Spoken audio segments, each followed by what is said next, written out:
Alors, bonjour Johan. Salut Céline.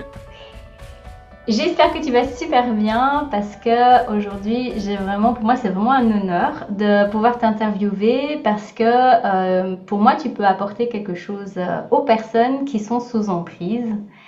Et pour ça, tu vas nous expliquer un peu ton histoire et puis surtout nous parler de ton livre. Écoute, merci de me donner cet espace de parole.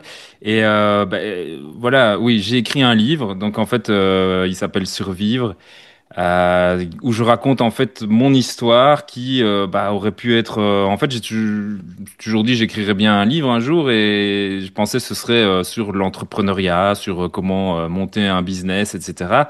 Et en fait, la vie en a décidé autrement, et finalement, je raconte une histoire où en fait, j'ai dû, pour sortir d'emprise, me couper de tout ce qui comptait pour moi avant. Et donc, comment est-ce qu'on sort de ça? Comment est-ce qu'on arrive à se sauver quelque part d'une situation? Et pour ça, en faisant le plus grand des sacrifices en ce qui me concerne, c'est-à-dire à ne plus voir mes enfants.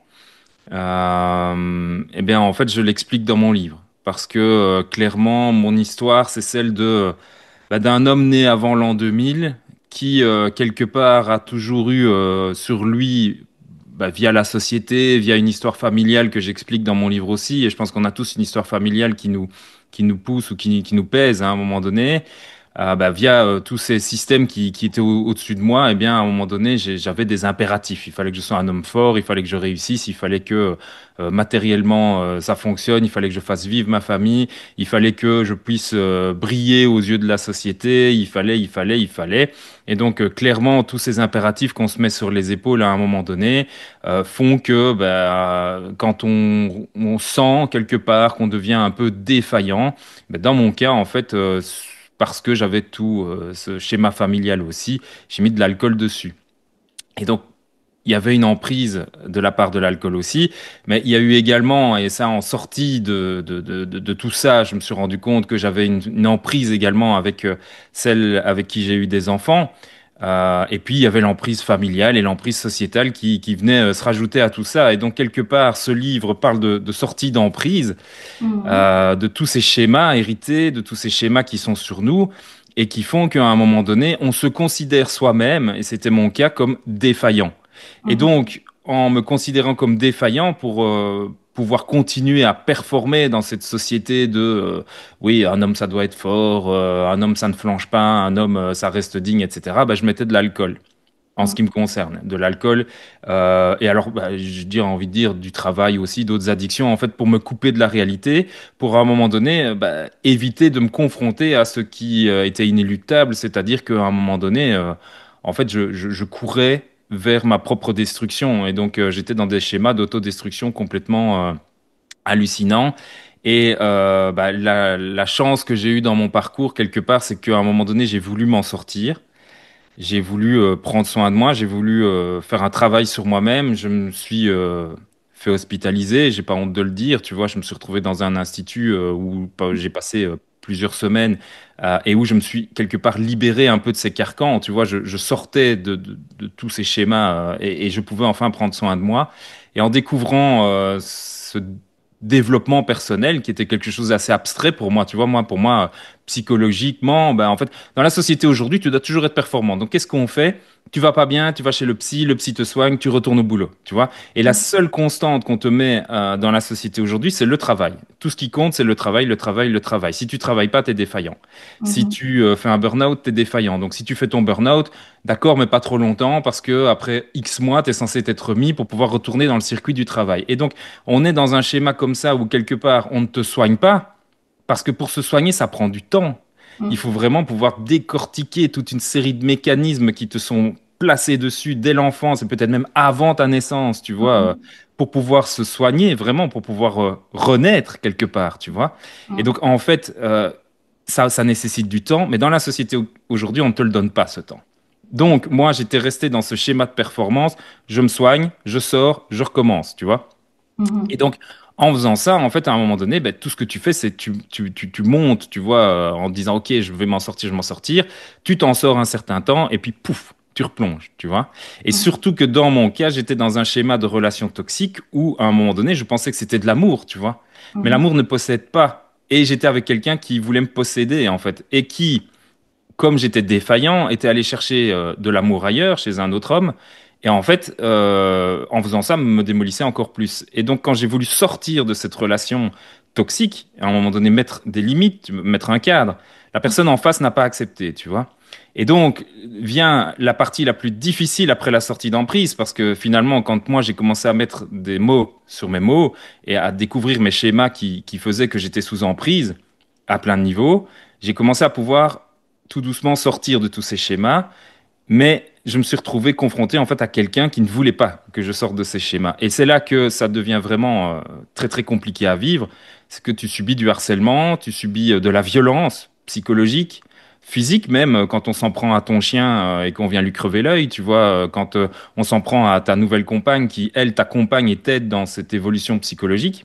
Mhm. Et en fait, on se retrouve face à de la violence pure et simple. Et donc, face à cette destruction, cette envie de te détruire toi-même, comme il y a énormément de culpabilité de sortir d'emprise. Quand tu sors d'un schéma, en fait, tu as énormément de culpabilité et puis il y a énormément de freins que tu t'es mis psychologiquement. Il faut se rendre compte que à 40 ans, déconstruire psychologiquement 40 ans de construction de soi-même, tu vois, pour pouvoir arriver à comprendre certains schémas, ça nécessite, moi, ça m'a pris 4 à 5 ans, tu vois, de me réveiller pendant la nuit en hurlant, de pas comprendre, enfin, tu vois, vraiment, c'est Mhm. presque un stress post-traumatique que tu vis. Ouais. Et dans ce schéma, bah, en fait, j'ai envie de dire, le fait de t'avoir rencontré, tu vois, pour pouvoir sortir, de découvrir certains schémas, même si c'était au début de mon parcours, parce que vraiment, après, il y a eu encore toute une évolution, ça m'a permis de m'ouvrir les yeux sur plein de choses, tu vois, et de me rendre compte que, OK, je ne suis pas coupable, tu vois. Mhm. C'est ça le truc le plus important. Moi, je suis responsable, mais je suis Mhm. pas coupable, tu Ouais, vois. ça c'est, il n'y a pas d'emprise sans culpabilité forcément. Sinon, bah tu peux retirer, tu peux sortir, donc c'est pas une emprise. Mais justement, j'allais te demander, c'était quoi ton déclic? T'as dû en avoir plusieurs. Écoute, ouais, il y en a eu pas mal. Euh, je pense que les déclics, il y en a régulièrement et encore même aujourd'hui, tu vois, c'est compliqué de se dire qu'à un moment donné, ça a switché. Mhm. Ce que je peux te dire par rapport à ce que moi j'ai ressenti profondément, c'est que quand j'étais au plus mal, parce que quand tu te lèves le matin et que la première chose que tu fais, c'est ouvrir une bouteille de vin et que sur ta et que tu bois jusqu'à retomber dans une espèce de coma et puis que quand tu te réveilles, tu rebois, etc. Tu vois, je veux dire, à un moment donné, tu es dans un schéma tellement destructeur que finalement tout ce que tu veux, c'est ne plus être présent ici. Et donc, en fait, à ce moment-là, où j'étais au plus mal, la seule chose qui m'a gardé en vie, en fait, c'est à un moment donné, il y avait une voix dans ma tête qui me disait, t'es pas alcoolique, tu vas t'en sortir. Et en fait, cette voix que j'ai attribuée au départ parce que j'étais très fort là-dedans à mon ego, tu vois, je me disais, ouais, allez, enfin, tu vois, parce que j'avais beaucoup de rumination mentale, enfin, j'ai toujours beaucoup de rumination mentale, je veux dire, mais voilà, à l'époque, je l'attribuais à mon ego. Mais cette voix, elle m'a donné une forme de foi, quelque part, tu vois, même dans les moments les plus sombres, en quelque chose qui me dépassait. Je savais pas ce que c'était, tu vois, mais je me suis mis à me dire que j'étais quelque part dans un schéma, dans une histoire qui était la mienne, mais dans laquelle j'avais pas tous les éléments en main pour pouvoir décider de comment ça se passait. Tu vois, là où je pensais être dans le contrôle de ma vie, tu vois, où j'avais hyper tout contrôlé et où j'étais dans mes tableaux Excel en tant qu'entrepreneur, j'étais dans mon schéma familial, les vacances, les enfants, la famille, etc. Ben, j'ai dû en sortir complètement, lâcher prise et me dire, il y a des choses que je peux pas contrôler, tu vois. Mhm. Et ça, c'est cette espèce de petite voix que j'ai eu un jour dans ma tête qui m'a dit, tu vas t'en... je me souviens ce jour-là, j'étais là, je me suis foutu à genoux, je me suis dit, mais s'il y a quelque chose là-haut, aidez-moi, quoi, tu vois, parce que j'en pouvais tellement plus de me rendre compte que j'étais en train de m'auto-détruire voilà. Et en fait, j'en suis là aujourd'hui, tu vois. Donc c'est de toucher le fond en fait quelque part et d'avoir quand même une confiance. Alors ça peut être l'ego aussi en fait, l'intuition, on met les mots qu'on veut derrière, mais une partie de toi, d'une manière ou d'une autre, qui vient te dire quelque chose de positif. dans tout le contexte où tu as dû certainement entendre beaucoup de choses dévalorisantes, puisque pour garder quelqu'un sous emprise, on va forcément lui montrer qu'il est incapable de s'en sortir. Donc, tu as eu cette voix qui t'a exprimé des choses et ça, c'est super beau. Et du coup, quand tu parles, en fait, donc tu peux me rappeler ton métier de base? Tu faisais quoi? Et donc, à la base, moi, je suis journaliste. J'ai fait des études de journaliste. J'ai été journaliste TV et puis j'ai créé des sociétés dans la production audiovisuelle. Mhm. Et depuis 2015, en fait, je me suis orienté vers ce qu'on appelle le marketing digital, tout ce qui est tunnel de vente, etc. Donc, c'est des choses qui sont très à la mode aujourd'hui. En 2015, j'étais un peu précurseur. Ma première boîte dans l'audiovisuel, j'étais précurseur aussi. Et donc, j'ai tendance un peu à ouvrir des voies comme ça, tu vois, Mhm. à prendre mon bâton d'évangélisateur et de dire, OK, Ouais. je viens ouvrir des voies pour les autres. Et puis, voilà. Dans mon cas, j'étais toujours chef d'entreprise dans le secteur du marketing quand tout ça est arrivé. Ouais. Et donc, du coup, ce que tu as vécu, c'est ce qu'on peut appeler une chute sociale, parce que quelque part, dans la société, ça fonctionnait bien et ça donne à notre ego, parce qu'il faut savoir quand même qu'on a trois systèmes de survie, qui est le survie au niveau relationnel, au niveau sociétal, et on a un autre instinct qui est au niveau plutôt matériel, confort. Et donc on a un qu'on utilise moins et deux qu'on utilise un peu plus. Et donc pour quelqu'un comme toi qui peut-être avait ce besoin plus au niveau sociétal, le fait de chuter, est-ce que tu peux expliquer aux personnes qui vont peut-être vivre ça? Parce qu'en fait, quand on sort d'emprise, il faut savoir que quand on est dans une secte ou dans un milieu collectif ou dans son système, parce que le système familial, c'est aussi une secte hein, de base. Après, il y a des familles qui sont très sectaires et d'autres qui le sont moins. Mais ça, c'est une secte positive à la base pour préserver la vie, donc le clan. Mais en fait, dans toutes ces emprises, en fait, il y a ce besoin d'appartenance, ce besoin d'être reconnu, d'être valorisé. Si on est dans le système du confort, bah, voilà, de posséder aussi quelque part sa maison pour tout ce qui est sécurité. Et du coup, toi, t'as vécu cette chute et quelque part, c'est cette chute qui t'a fait allez, comme on dit, tu mets les pieds dans la piscine, donc tout en bas et qui t'a fait remonter quelque part. Qu'est-ce que tu dirais aux personnes qui vivent ça en ce moment, qui sont en train de tout perdre et qui doivent un peu faire ce choix de, ben, soit j'accepte de chuter, soit voilà, je camoufle un peu tout ça et tant pis, je continue là-dedans, même si je suis sous emprise, parce que quelque part, sortir d'emprise, c'est accepter de perdre pour réouvrir une autre voie qu'on ne connaît pas. C'est ça qui est angoissant. Parce que finalement, moi, je donne toujours l'exemple des personnes, tu sais, comme dans le film de Indiana Jones, la dernière croisade, il va sur un pont et il décode qu'en fait, il faut avoir la foi. La foi, c'est pas extérieur, c'est intérieur. Pas l'espoir. Hein. La foi, c'est avoir confiance en soi. Et donc, il met le pied dans le vide et là, il se rend compte qu'il y a un pont. Et c'est ça. Donc, tu sors d'une secte, tu sors d'une emprise familiale, tu sors d'une emprise sociétale, tu sais pas où tu vas. Et toi, avec le recul, quel espoir, du coup, parce que là, on est sur l'extérieur, tu peux donner aux personnes sur la manière d'avoir confiance, d'avoir foi dans le fait d'accueillir cette chute. Merci pour cette question parce que vraiment c'est bien posé. Euh, Continue d'avancer comme tu dis. Et en fait, moi j'ai un credo que je mets sur toutes mes publications aujourd'hui et qui est devenu vraiment mon credo. Hein, c'est un jour à la fois, mais Mhm. foi F-O-I. Parce que Mhm. clairement, ça ne sert à rien de te projeter sur je vais vivre cette chute sociale et ça va être horrible, etc. Tu vois et tout. Non, là maintenant, je suis. Quand on est en mode survie, j'en sors tout doucement du mode survie, tu vois, mais je veux dire, quand on est en mode survie, bah, c'est une minute après l'autre, c'est une heure après l'autre, c'est un jour à la fois. Mhm. Et c'est un jour en te disant, ça va aller, Mhm. ça va aller, parce que clairement, moi, dans mon parcours, j'ai eu la chance d'être accompagné par énormément de thérapeutes. Et j'ai eu des thérapies de tout genre, tu vois. Et une thérapeute énergéticienne qui m'a accompagné m'a dit un jour, il faut que tu te rendes compte que tes maisons, tes sociétés, c'est que du matériel. Et que Mhm. si tu comprends qu'en lâchant prise à un moment donné, ça va aller. Mais en fait, ce jour-là, j'ai arrêté de m'accrocher aux biens matériels qui me reliaient avec mon ex-compagne, j'ai arrêté de m'accrocher à mes sociétés.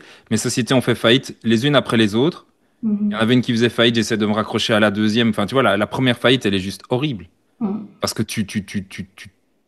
ta société, c'est comme un enfant. Et tu Mhm. perds ton enfant qui est là depuis 15 ans, tu vois.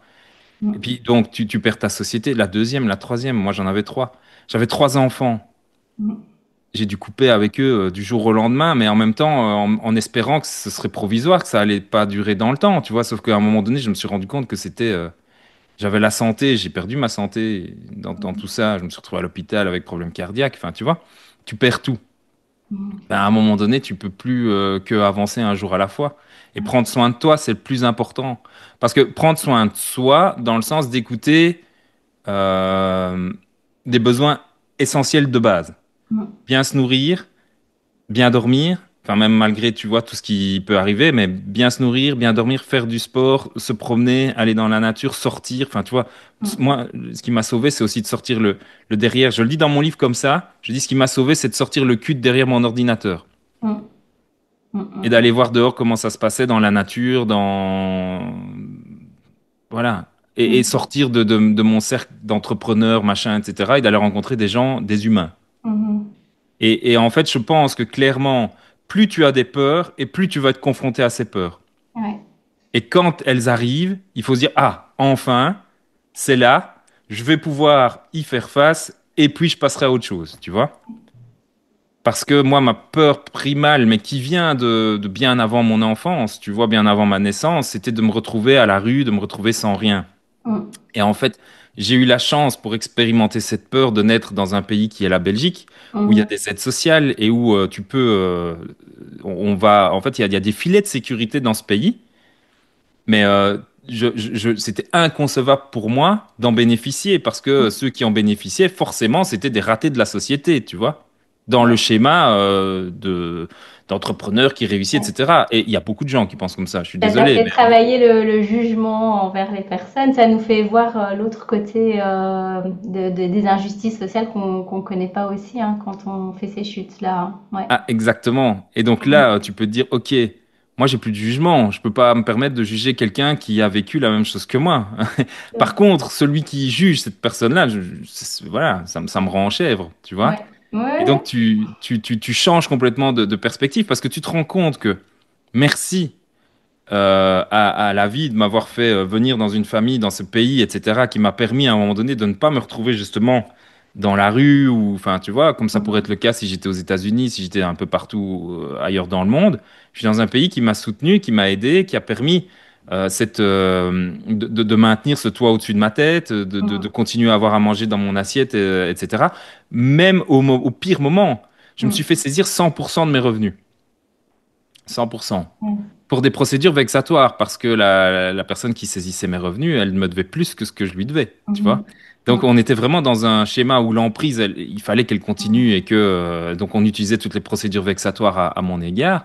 Et là, tu te dis, mais tout ce que j'ai reconstruit timidement de mon côté, tous les meubles que j'ai autour de moi, il n'y a rien qui m'appartient, tu vois. Je veux dire, j'ai vraiment dû repartir de zéro, de la base, et tout ce que j'ai pu reconstruire ces dernières années on essaye encore une fois de me l'arracher. Et Mhm. là, il faut que je fasse, que j'y fasse face, tu Mhm. vois. Mhm. Et donc, ça ramenait à mes plus grandes craintes. Je me retrouve expulsé, je me retrouve à la rue.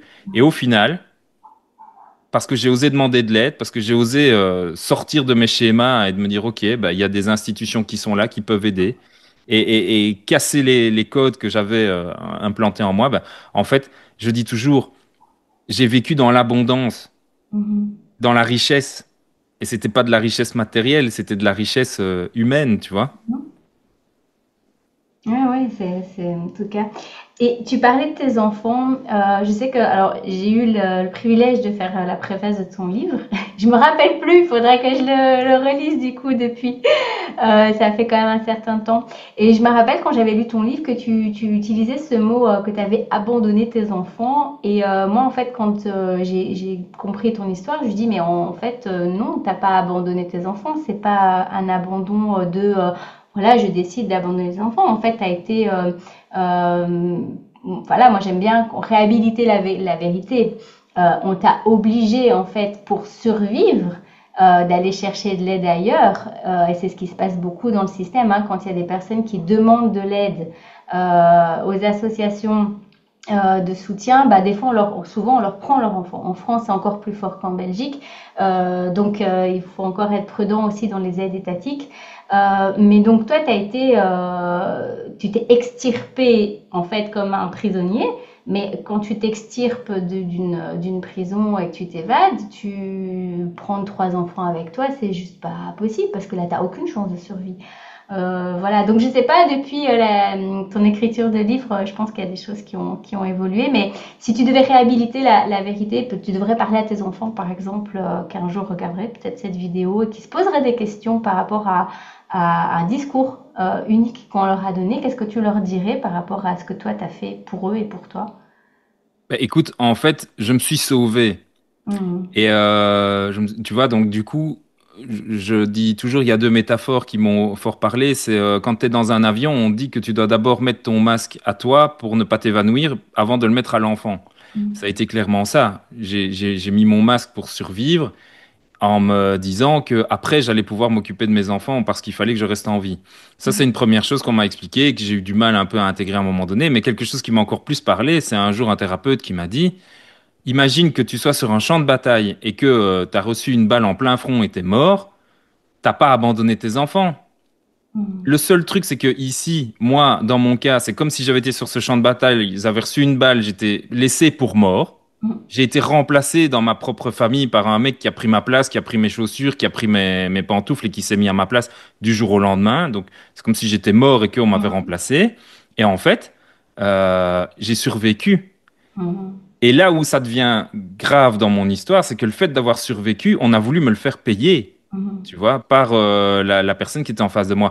Et donc là, clairement, et donc quand tu survis, tu as déjà la culpabilité du survivant, tu vois. Par rapport à ça, c'est compliqué un peu à gérer. Et puis après, qu'on s'en prenne encore à toi parce que justement, tu es vivant, ça Mhm. devient vraiment encore plus compliqué. Et donc, je crois que quelque part, c'est ça un petit peu, quand tu parlais du schéma de la prison, j'en parle dans mon livre, en fait, j'utilise exactement cette métaphore-là. Mhm. C'est-à-dire, aujourd'hui, je disais dans mon livre, moi, hors de question de revenir en arrière, alors que c'est comme si le gardien de la prison te disait, reviens, c'était quand même bien en prison. Mhm. C'était bien, regarde, t'étais nourri, t'étais logé, t'étais blanchi, Mhm. t'avais tous tes copains autour de toi, et on passait du bon temps quand même ensemble dans la prison. Mhm. Reviens. Ah Ouais. non. Enfin, je suis désolé, mais une fois que t'as goûté à la liberté derrière, non, tu te rends compte que tu te l'es construit toi-même, ta prison, en fait. Ouais, c'est ça. Ben justement, parce que nous, notre travail dans l'association, c'est alors pendant plus de 10 ans, on avait ce slogan d'accompagner les personnes à sortir d'emprise. Et maintenant, on est sur l'autre voie, même si on continue bien sûr toujours ça, c'est d'accompagner les personnes pour jouir de leur liberté d'être. Et jouir, c'est justement sortir de ce conflit de culpabilité du survivant. Ça, on travaille aussi sur, t'en as parlé dans les outils, mais t'en parles pas mal dans ton livre de tout ce que tu as mis en place dans le développement personnel, en sachant que dans le développement personnel, il y a des abus, il y a de l'emprise, donc il faut tomber sur les bonnes personnes. C'est pas le développement personnel le problème, comme dans les sectes, hein, c'est pas la Bible ou le Coran ou le taoïsme le problème, c'est ce que les humains en font, hein, l'intention qu'ils ont derrière. Et donc voilà, jouir, c'est vraiment l'histoire du survivant, c'est aussi connecté à tout ce qui est lié à l'intra-utérin, au transgénérationnel. Donc toi, tu as vraiment fait un parcours d'aller regarder aussi plus loin que depuis ta naissance en fait. Et donc tu partages pas mal d'outils. Et ce que je trouve ça super intéressant, d'ailleurs je m'en suis inspirée pour le livre autobiographique que je fais. Je me dis c'est chouette de pouvoir partager les outils sans bien sûr c'est pas un livre pratique, mais c'est aussi de partager ce qui toi t'a aidé et qui peut peut-être parler aux personnes dans ces voies-là de tout ce qui est ce travail en fait. Voilà, moi je pense qu'il y a dans les outils de développement personnel il y a vraiment de tout et que c'est vraiment qu'il faut aller chercher ce qui t'appelle avec les bonnes personnes. Donc ça c'est Eh, un travail. Hein. En fait, je pense que clairement, un truc qu'il faut retenir et le seul truc qu'il faut avoir en tête quand tu commences un parcours dans le développement personnel, c'est que personne ne sait mieux que toi ce qui est mieux pour toi. exactement. Personne ne peut te dire il faut, tu dois. Mm. Si quelqu'un vient te dire un truc comme ça, ou même si quelqu'un, dans son attitude, Mm. pose un jugement par rapport à toi ou à ce que tu as mis en place, fuis. Mm.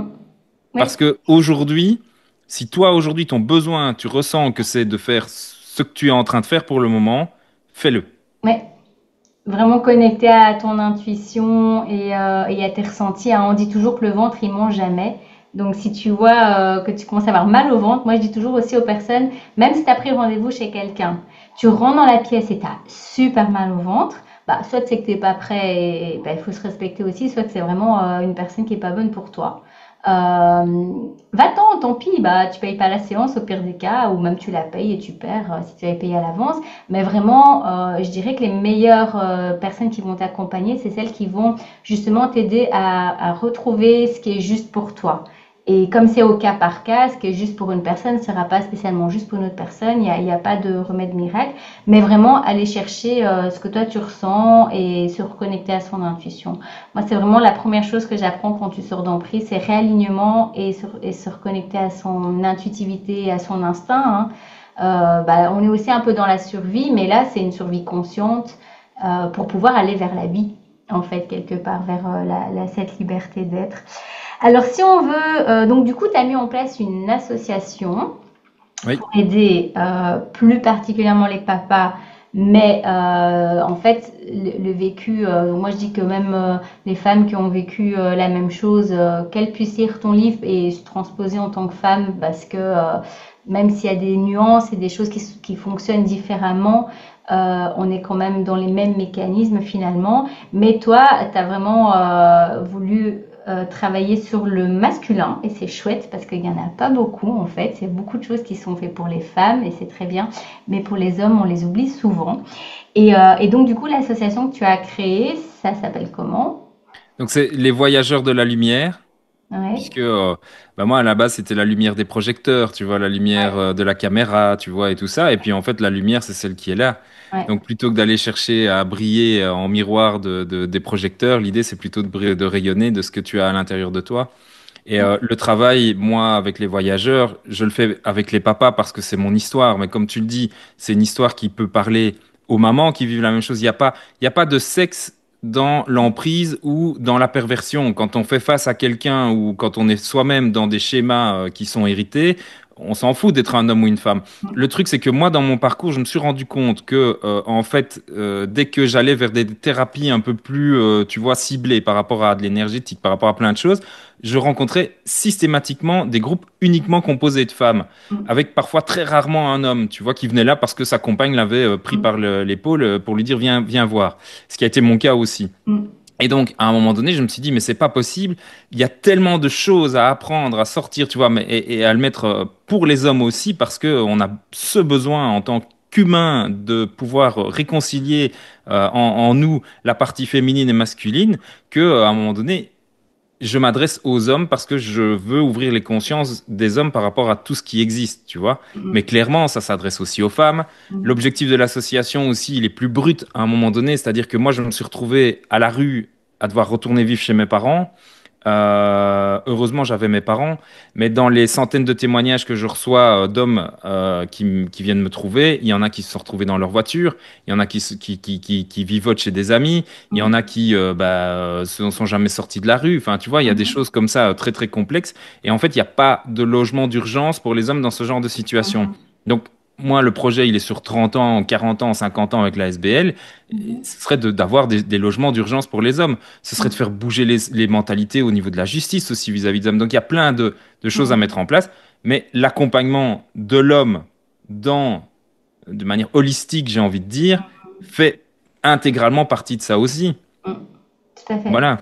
Ouais. Et dans un système, une société qui fonctionne bien, c'est que la cellule familiale se répare et que l'homme puisse reprendre sa juste place aussi, la femme et l'homme. Et donc toi, ce sera ce travail-là, parce que voilà, et c'est très très bien.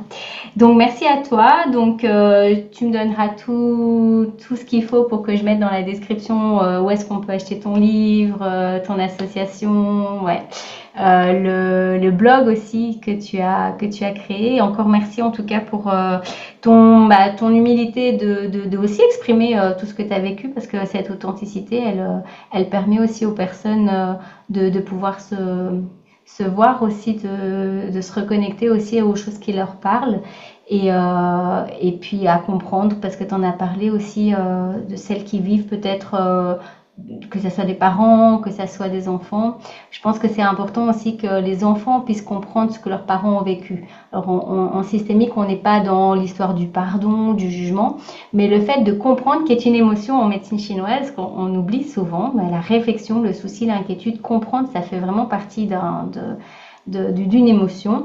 Et en fait, le fait de comprendre émotionnellement ce que nos parents ont vécu par rapport à l'emprise, déjà ça va permettre de casser les cycles puisque nous en tant que parents on peut faire un gros travail et que ça continue pas sur nos enfants et ça nous permet de guérir aussi quand on comprend pourquoi certaines personnes, compagnes, parents ou quoi, sont dans ce que tu appelles la défaillance finalement. Ça fait partie de ça. Et donc c'est vraiment de ce que tu fais, ça, au niveau sociétal, ça permet de rétablir les choses et c'est un travail de fond. Et donc on travaille sur vraiment le fond du problème de notre société.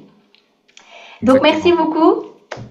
Mais merci à toi, merci pour cet espace d'expression. C'est important, je pense que je puisse aujourd'hui porter la parole des papas parce que il y en a de plus en plus qui me contactent et franchement, en tant qu'homme, aujourd'hui dans la société, pouvoir accepter à un moment donné qu'on soit défaillant, hein, entre grands et énormes guillemets, eh bien, c'est déjà un pas vers la liberté, je pense. Tout à fait. Eh ben, je te souhaite de continuer à aller vers la jouissance de ta liberté d'être. À tout Merci. bientôt. Un jour à la fois.